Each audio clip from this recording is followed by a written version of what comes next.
Salut à tous, comme est fort. J'espère que vous allez bien, peu importe l'heure et l'endroit où vous regardez cette vidéo.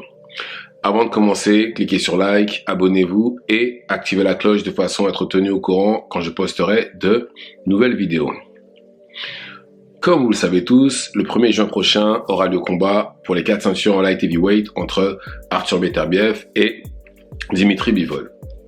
Arthur Beterbiev a 3 ceintures, Dimitri Bivol 1. Arthur Beterbiev a la ceinture WBC, WBO et IBF. Et de son côté, Dimitri Bivol a la ceinture WBA. Et ce combat-là aura enfin lieu le 1er juin. Combat qui aurait dû avoir lieu depuis très très longtemps. Appelons un chat un chat. Et malheureusement, à cause de ce qui se passe en Europe de l'Est, le conflit que vous savez, ce combat-là n'a pas pu avoir lieu puisque j'ai du mal à imaginer un combat avec des gens de ce pays combattre aux États-Unis ou en Angleterre. Vous savez pourquoi, on va pas revenir là-dessus, on n'est pas là pour ça. Et c'est pour ça que, encore une fois, merci aux Saoudiens de nous offrir ce combat-là. Et ce combat-là, en fait, pour moi, ça va marquer tout simplement, je vais pas dire la fin d'une ère, mais en tout cas, on verra qui est le plus fort de la catégorie et je vais expliquer pourquoi. Parce que tout simplement, d'un côté, on a Bivol, le boxeur, bon mouvement, bon jab, bonne défense, excellente défense même. Et de l'autre côté, on a Beterbiev, 100% de KO.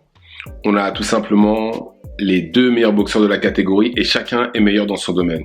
On a le puncher et le boxeur, d'accord? Et je pense que le combattant qui gagnera ce combat-là sera tout simplement le plus fort de la catégorie et il sera imbattable. Je vois pas comment quelqu'un pourra battre Bivol s'il bat Beterbiev et je vois pas comment quelqu'un pourrait battre Beterbiev s'il bat Bivol. D'un point de vue style, ils ont les deux meilleurs styles de la catégorie, ce sont clairement les deux plus forts. Personne ne pourra les battre, c'est la fin du jeu pour moi pour le vainqueur. Le vainqueur doit monter de catégorie ou sinon si contractuellement c'est obligé ou si ça va pas que dans un sens, faut qu'il y ait un rematch et pour quand même redonner une chance aux perdants de gagner.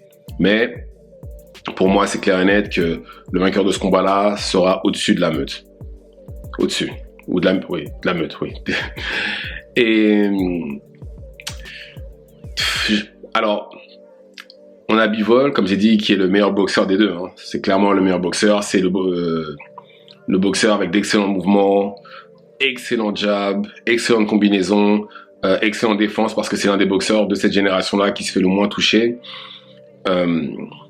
S'il arrive à maintenir Beterbiev à distance, avec son jab, qui utilise bien ses mouvements, qui ne se fait pas trop toucher, qu'il arrive à l'esquiver, qu'il arrive même à l'essouffler, qui sait, ça se trouve, il est fatigué. On l'a pas encore vu fatigué, Beterbiev, mais ça pourrait arriver justement avec quelqu'un comme Bivol en face.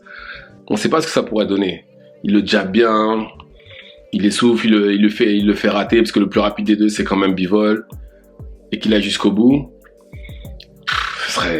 Qui va pouvoir le battre? Ou si de l'autre côté, si Beterbiev, justement, lui, arrive tout simplement à rentrer à l'intérieur, le malmener Bivol à courte distance et finalement le mettre KO, qui pourra le battre?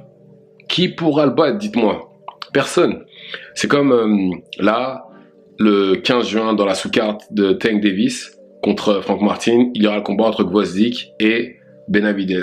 Le vainqueur de ce combat-là sera censé rencontrer le vainqueur du combat entre Bivol et Beterbiev. Il gagnera pas. C'est pas possible. Le vainqueur de ce combat-là ne pourra pas gagner.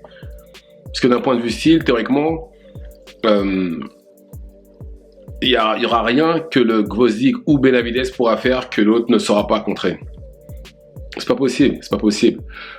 Et oui, je pense que la solution pour moi, c'est qu'il y en ait un qui monte. Et en plus, à l'exception peut-être de 1 ou 2 combattants, la catégorie cruiserweight est presque vide. Elle est quasiment vide. Donc je pense que la personne qui gagnera aura du succès, rentrera dans la légende, parce que pour moi, personnellement, dès qu'un combattant est champion incontestable ou dans plusieurs catégories, c'est un ticket automatique pour être dans le Hall of Fame. Automatique. Il n'y a pas de discussion, c'est dans le Hall of Fame direct. Donc là, le combattant qui gagnera le combat entre Bivol et Beterbiev, déjà rentrera dans le Hall of Fame. Il y a de grandes chances que ce combattant-là puisse aussi obtenir des ceintures en cruiserweight sans trop de problèmes. Donc voilà, et je pense que, et merci encore aux Saoudiens parce que là, ce genre de combat-là, je pense qu'on a le droit, on a ça une fois par génération. Ouais, une fois par génération. Bon, on s'attendait à la même chose, on disait la même chose de Pacquiao Floyd et au final on avait un combat, on va dire juste correct. Mais là, à mon avis, ce sera pas ça. Ça peut pas être un combat juste correct ces deux-là. Ce sera un combat à haute intensité. Il y a de grandes chances qu'il y ait un KO ou une leçon de boxe, l'un ou l'autre. Donc voilà, dites-moi ce que vous en pensez dans les commentaires et c'est tout pour moi. Mais en tout cas, je pense vraiment qu'on va avoir droit à un combat splendide, un combat vraiment splendide. En plus, la sous-carte est pas mal aussi. Donc voilà, abonnez-vous, commentez, partagez, activez la cloche si c'est pas déjà le cas et on se reverra à la prochaine vidéo. Ciao ciao.